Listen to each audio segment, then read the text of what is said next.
Sir, ஒவ்வொரு கட்சியும் ஒவ்வொரு கருத்துக்களை சொல்லுவாங்க. எல்லாரும் அந்த அவங்களுக்கு சொல்வதற்கான உரிமைகள் இருக்கு. ஆகையால் அவங்களுடைய ஆசை அது, அந்த கருத்தை அவங்க வெளியிட்டு இருக்கிறாங்க. ஒவ்வொருத்தர் அரசியல் கட்சியும் அவங்களுடைய கருத்துக்கள் சொல்றதுக்கு உரிமை இருக்குல்ல.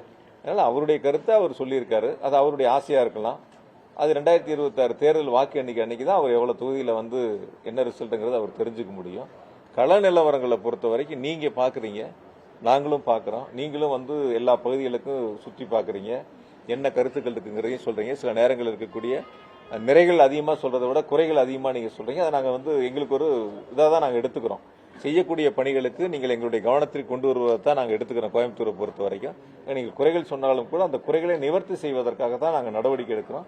அரசும் அப்படிதான் நடவடிக்கை எடுக்கிறாங்க. மாவட்ட ஆட்சியர் உட்பட அரசு அதிகாரிகளும் உடனடியாக நீங்கள் சொல்லக்கூடிய அந்த குறைகளை சரி செய்வதற்கான பணிகளை முன்னெடுத்திருக்கின்றோம். அரசியல் கட்சிகளை பொறுத்த வரைக்கும் ஒவ்வொருத்தருக்கும் அந்த வாய்ப்புகள் இருக்கு. அவங்களுடைய கருத்துக்களை வெளியிடுறாங்க. அவ்வளவுதான்.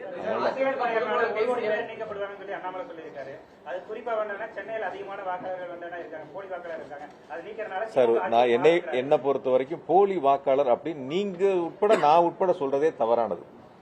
போலி வாக்காளர்னா எப்படி எடுத்துக்கிறீங்க? அது எந்த வகையில போலி வாக்காளர்னு ஒரு கேட்டகரி பிரிக்கிறீங்க? சொல்லுங்க பார்க்கலாம். யோகண்ணா சொல்லுங்க. போலி வாக்காளர்னா என்ன மாதிரி எடுத்துக்கிறீங்க நீங்க சொல்லுங்க. அது போலி வாக்காளர்ங்கிறதுக்கு அடையாளத்தை சொல்லுங்க. அதாவது ஒருவர் ஒரு முகவரியில் குடியிருந்திருப்பார். அவர் வாடகை வீட்டில் கூட இருந்திருக்கலாம். ஒரு 5-6 ஆண்டுகள் குடியிருந்திருக்கலாம். அங்க வாக்குகளை சேர்த்திருப்பார். அதற்கு பிறகு வேறொரு இடத்திற்கு அவர் முகவரி மாறி சென்று இருக்கலாம், அல்லது சொந்த வீடு கட்டி போயிருக்கலாம். இப்ப அந்த வீடுகளில் நீக்காத வாக்காளர்கள் இருப்பாங்க, இறந்த வாக்காளர்கள் இருப்பாங்க. இவங்களை போய் போலி வாக்காளர் நம்ம எப்படி எடுத்துக்க முடியும்? அது தேர்தல் ஆணையம் தான் முறையா செஞ்சிருக்கணும். நீக்க வேண்டிய வாக்காளரை நீக்கி இருக்கணும், இறந்த வாக்காளரை நீக்கி இருக்கணும். அதெல்லாம் உரிய காலத்துல நடக்காதனால அதையெல்லாம் நீங்க போலி வாக்காளர். பத்திரிகையில பொறுத்த வரைக்கும் ஒருத்தர் ஒரு பேட்டியை கொடுத்தா கூட, மாற்றுக் கட்சியில யாராவது சொன்னா கூட போலி வாக்காளர் எப்படி எடுக்கிறீங்க? அது அவங்ககிட்டே கேட்கணும். எந்த வகையில போலி வாக்காளர்? ஏதோ போலி ஆவணங்களை கொடுத்து வாக்காளர் பட்டியலில் சேர்ந்தாங்களா? எப்படி சேர்ந்தாங்க அப்படிங்கறதான் பார்க்கணும். ஒரு முகவரி இப்ப தெற்கு தொகுதியா இருக்கட்டும், 2,40,000 ஓட்டு, 2 லட்சம் ஓட்டு இருக்குன்னா எவ்வளவு பதிவாகுது? ஒரு 1,60,000, ஒரு 1,70,000 தான் பதிவாகுது. இந்த பூத்ல ஒரு 1,300 ஓட்டு இருக்குன்னா இப்ப ஒரு 800 ஓட்டு வரைக்கும் தான் SIRல வந்திருக்கு. மீதம் இருக்கக்கூடிய வாக்காளர்கள் வரல. அப்ப ஒரு முகவரியில குடியிருந்தவங்க முகவரி மாறி போயிருக்காங்க. அந்த இடங்கள்ல அவங்க ஓட்டு அவங்களுக்கு வந்துடும்.